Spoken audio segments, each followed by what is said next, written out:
Magandang araw po sa lahat. This is Gilvan and welcome to Wanderings.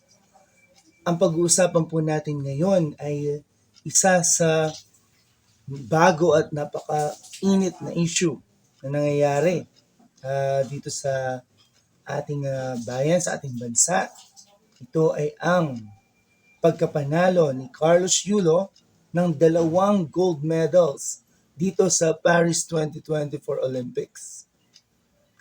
Ang unang gold medal ay sa men's floor artistic gymnastic at ang isa pa ay ang men's vault artistic gymnastics. Ngayon, ano ba yung nagpainit lalo dito sa issue na to? So, ito yung mga additional stories. May kinalaman na nga sa pamilya ni Carlos Yulo. Alam niyo po, itong mga bagay na to, ay mga private affairs na, mga private matters na ng Yulo family, at ni Carlos.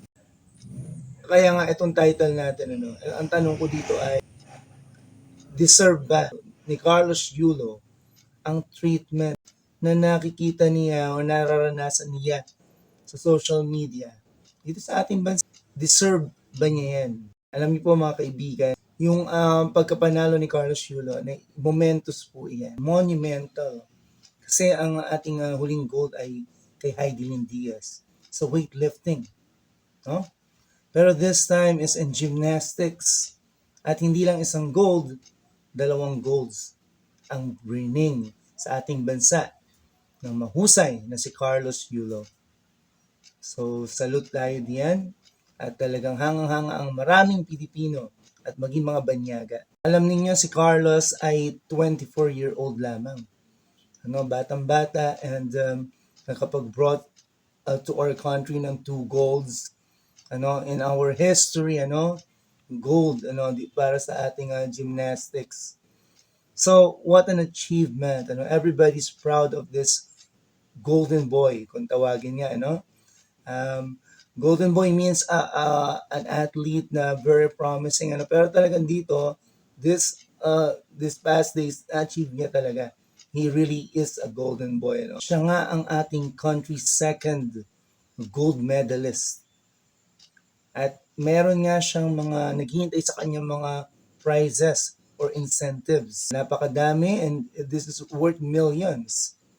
So isa-isahin natin. Ang una ay ang 10 million pesos incentive mula sa Philippine Sports Commission. Kasi yan ay batas sa National Incentives for Athletes and Coaches. So, 10 million pesos incentive. Meron din siyang gift mula sa Mega World.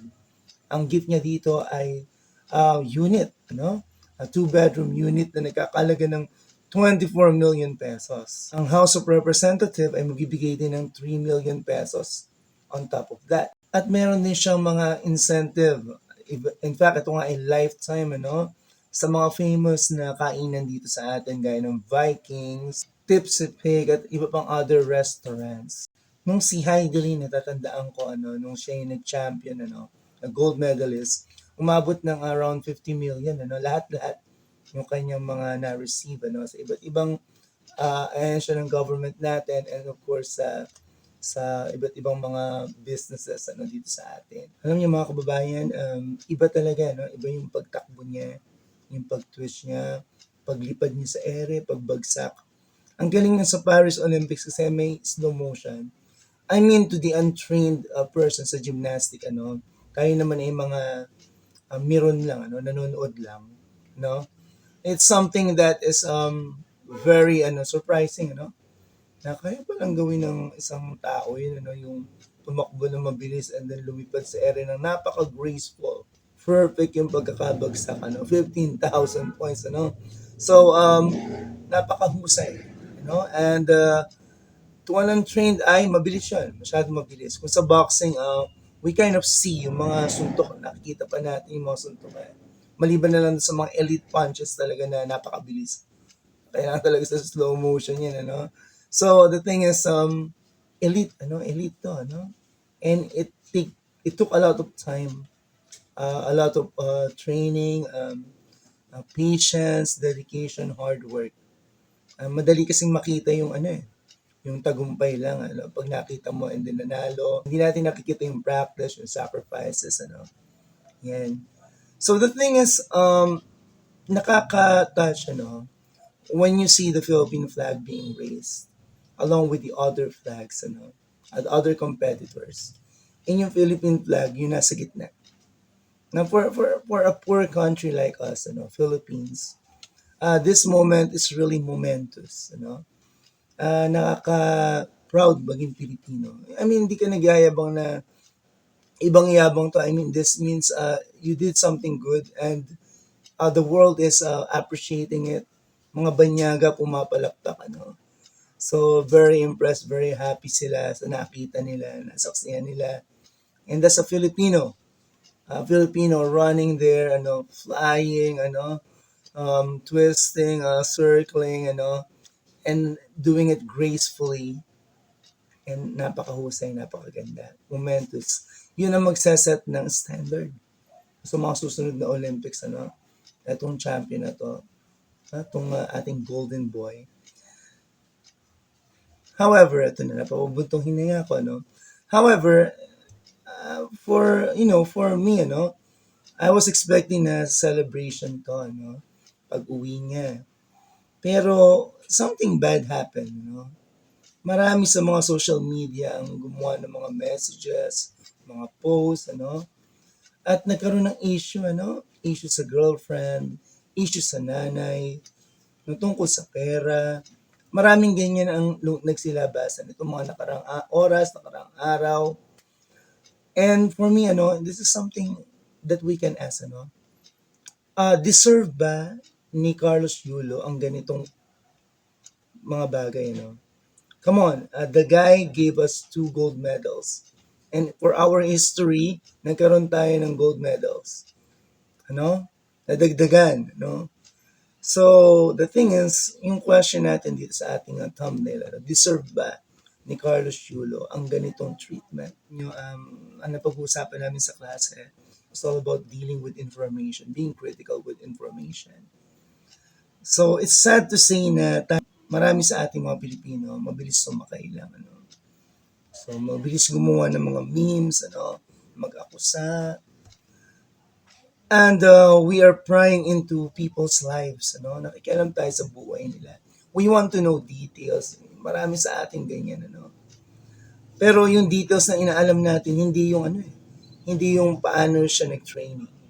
Paano niya iniharap yung may problema siya, paano niya binalance yung kanyang mental health and yung kanyang focus and yung kanyang desire to win, to take the gold.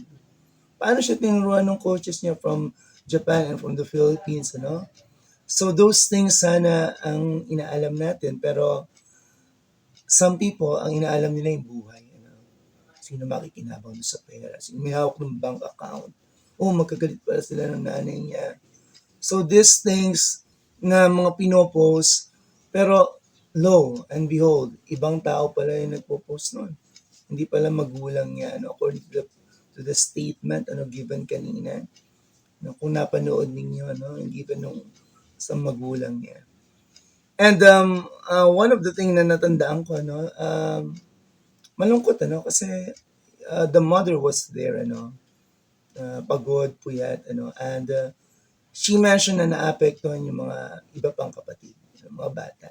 Like when they read a message on social media, gusto nila sila yung sumagot kasi hindi totoo para sa kanila, They want to defend their mother. Now for Carlos Yulo, he's a 24-year-old guy. Mga kababayan, this is a young person, So he's really affected too. Pero alam nyo, he did a TikTok video wherein he answered some of this, Pero I don't like to discuss it here.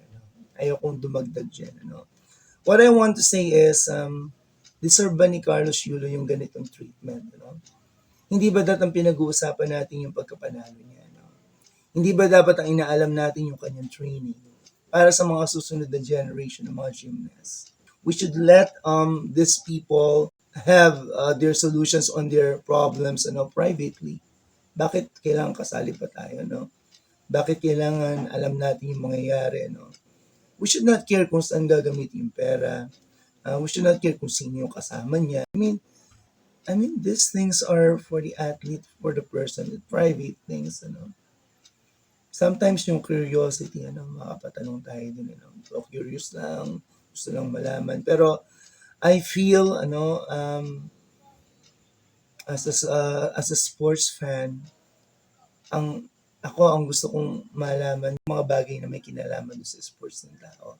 May kinalaman doon sa pagkukuha niya ng gold, ano.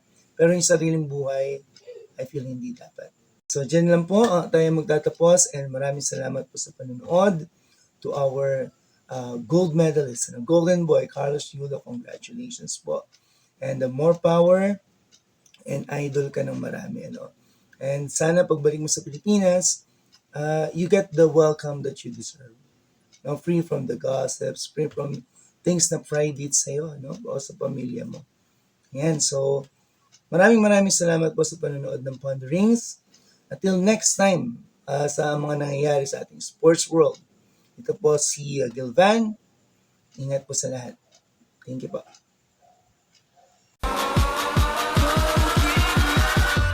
Catch 'em all.